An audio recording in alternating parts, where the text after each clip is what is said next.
UFC 148, Anderson Silva versus Chael Sonnen.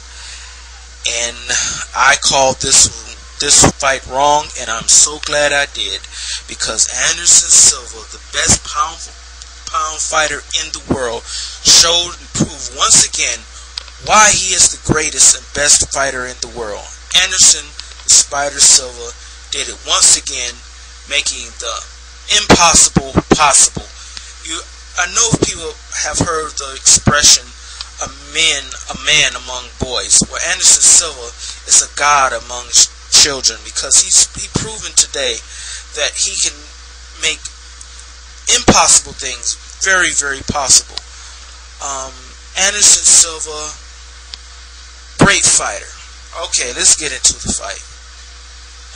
Obviously, Anderson Silva Anderson Silva injured ribs in the first fight. Must have really hampered him more than I thought, because in this fight, Anderson Silva seemed like he had no problem in handling Chael Sonnen. I mean, even though Chael Sonnen did take Anderson Silva down in the first round, Chael Sonnen wasn't ragdolling Anderson Silva this time. And I think, I think that might come from Anderson Silva being more prepared this time. Yes, Anderson Silva was more prepared this time, but I think that Anderson Silva being 100%, that he wasn't injured. When you have an injury, and you have an injury like anywhere in your body, like the solar plex or your ribs or your chest, it really weakens the whole core of your body. And rather that if he was hurt, he was like injured, or he was Anderson Silva was recovering from that rib injury, and he wasn't really have a chance to practice the way he did. Well, in this fight, that was non-existent, because Anderson Silva came in 100% healthy. So as you can see, that I guess Anderson Silva and his trainer wasn't making no excuses or exaggeration, because in the first fight his rib was injured and he was getting ragdolled, and in this fight he wasn't injured, he was 100%, and he wasn't getting ragdolled at all. Chael Sonnen had Anderson Silva in trouble. This fight, I knew it was something different. Even though once Chael Sonnen took Anderson Silva down, I said, okay, I was right. Chael Sonnen about to win this fight. Let me get settled in and lay back and get settled in for a Chael Sonnen domination of a fight, and watch Chael Sonnen dominate the next 4 rounds. But after watching the first round, I really got the reminiscent feeling of the Anderson Silva versus Dan Henderson fight for some reason. In that fight, just like in the Dan Henderson versus Anderson Silva fight, just like the Anderson Silva versus Chael Sonnen fight too, in the first round, Anderson Silva stagnated the superior wrestler. And I've never seen one fighter ever do that to Chael Sonnen from his back. Anderson Silva basically prevented Chael Sonnen from doing anything while he was on his back. Chael Sonnen did get a few punches in. Chael Sonnen was in full mount and he didn't do anything. Second round come around, Anderson Silva prevents Chael Sonnen from taking him down. Anderson Silva comes in, he's active. Anderson Silva want to make Chael Sonnen pay, and Chael Sonnen pulled one of the biggest mistakes. I call this the spinning back fist of surrender. The spinning back fist of surrender, because I think Chael Sonnen quit in the first round. He quit. He had to have quit to have tried that. He was desperate. I mean, why would you do a move like that if you never really done anything like that before? I mean, Chael Sonnen is not Shawnee. If you don't know who Shawnee is, people need to watch Matt Serra and Shawnee Carter. I think that's his name. Well, anyway, back to the fight. He's spinning back fist, fell off balance. Now, what have we learned from watching Anderson Silva over the years? If you make a mistake, Anderson Silva will take advantage of it. If you ever make a mistake with a guy like Anderson Silva, he will pounce on you. And that's what he did. Chael Sonnen made a mistake. He lost his balance. He fell down. Anderson Silva took advantage of it and finished the fight. Now, at the post-fight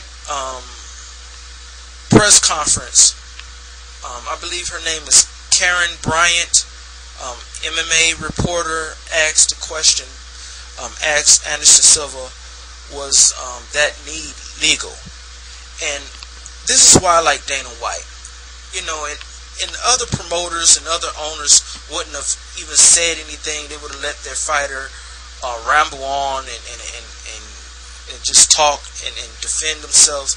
Then Dana White said it just like this: "Hey, he got kneed in the body. It wasn't an illegal knee. We're not going to talk about the knee no more." And nobody else brought it up again. I mean, I think maybe one reporter may have alluded to it, and no bringing up the accusation again. A lot of people already are starting the questioning and the controversy already, talking about, oh, Anderson Silva with the grease. Anderson Silva was holding on to Chael Sonnen's trunks. I'm going to tell you like this. In a fight, not everything is 100% legal. Everything doesn't work out 100% legal all the time. It's up to the referee.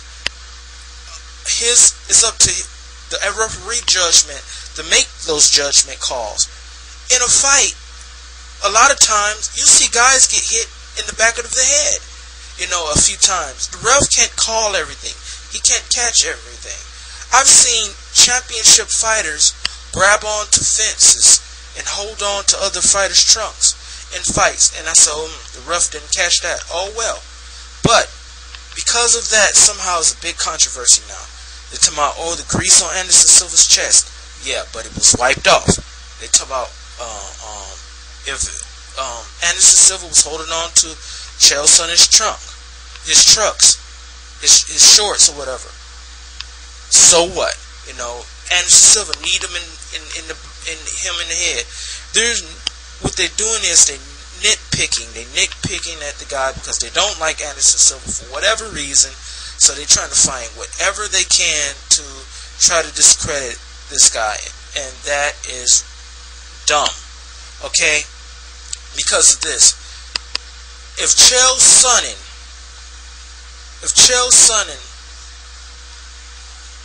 mounted Anderson Silva and finished the fight, we wouldn't be talking about Anderson Silva kneeing an illegal knee from Anderson Silva at all. Okay? Chael Sonnen is the one who missed the opportunity to do anything once he had Anderson Silva in full mount. He did nothing. Nada. He had Anderson Silva in full mount and didn't do anything. It was, and he had Anderson Silva in full mount. Where was the grease then? I didn't see Anderson Silva magically slipping out of holes that Chael Sonnen had. If Chael Sonnen doesn't do that retarded back fist, we wouldn't even be questioning Anderson Silva knee right now. So, whatever way you look at it, Chael Sonnen put himself in those positions. Fouls or not. And there wasn't any fouls. Okay? There was no grease on him. If it was too much excess grease on him, the guy wiped it off. Anderson Silva kneed Chael Sonnen in the body, that's legal. Maybe holding on, maybe he got away with holding on to the trunks. Okay. But I'm telling you, in a fight, that happens sometimes. Okay? Great fight from Anderson Silva. I'm glad that the guy did that. I'm glad that he was able to defend his title, and I know he felt like he was kind of defending his honor. And I'll say it like I said again, what Chael Sonnen has been saying has been totally disrespectful. I'm not going to praise Chael Sonnen just because he lost the fight and Anderson Silva won it, even though I am in a much better mood that Anderson Silva won. Even though I probably would have been bummed that Chael Sonnen, I'm not changing anything. I still think this guy shouldn't be in the UFC. The guy is a cheater or whatever. But I will say this about him. I think the guy is a hard worker. And one thing, I'm trying to find something good to say about this guy. And one thing I will say about Chael Sonnen is, as of yet, right now, he hasn't made any excuses. Okay? We don't know what's going to happen in the next 24 hours, the next 48 hours, the next 72 hours once Chael Sonnen has soaked up this loss and his ego started to repair himself again, and Chael Sonnen and people start getting in his ear about this grease thing and about this knee thing. I mean, Chael Sonnen have the ability with his mouth and tongue to talk himself back into a fight or a rematch. It's not impossible. I know it may sound crazy. I know that might sound crazy and far off right now, but it's not impossible. For me personally, I'm like Chael Sonnen. If Chael Sonnen can't beat Anderson Silva, he should try to look at another weight class or just retiring and leaving. I really don't. I'm sort of like Chael Sonnen in this way of thinking. If you can't beat the top guy, then you might as well quit, because that was Chael Sonnen's only shot. Okay? Because Chael Sonnen is going to have trouble with a guy like Paul Harris. I'm sorry. He's going to have trouble with a guy like Munoz. He's going to have trouble with Damian Maia. Damian Maia that destroyed him in the first round. There's a lot of Brazilians that's coming in. A lot of good Brazilians. A lot of good ground guys. You know. So I really don't see Chael Sonnen really. I think this is probably Chael Sonnen best shot. I can't say off in the future that Chael Sonnen can't come back or whatever. What's in the future for him? But I know the guy can talk. And if anybody can talk themselves back into a title situation, is Chael Sonnen, especially if Dana White is correct that they've broken all kinds of pay-per-view numbers.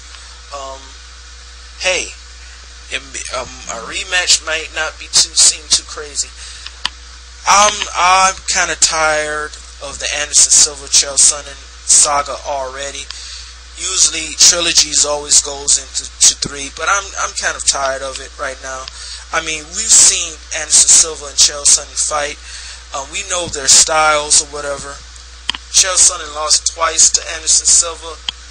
I really don't want to see Anderson Silva Chael Sonnen fight again. I want to see Anderson Silva matched up against Michael Bisping. I've always wanted to see Anderson Silva and Bisping fight. Always. I felt that Michael Bisping beat Chael Sonnen in that fight.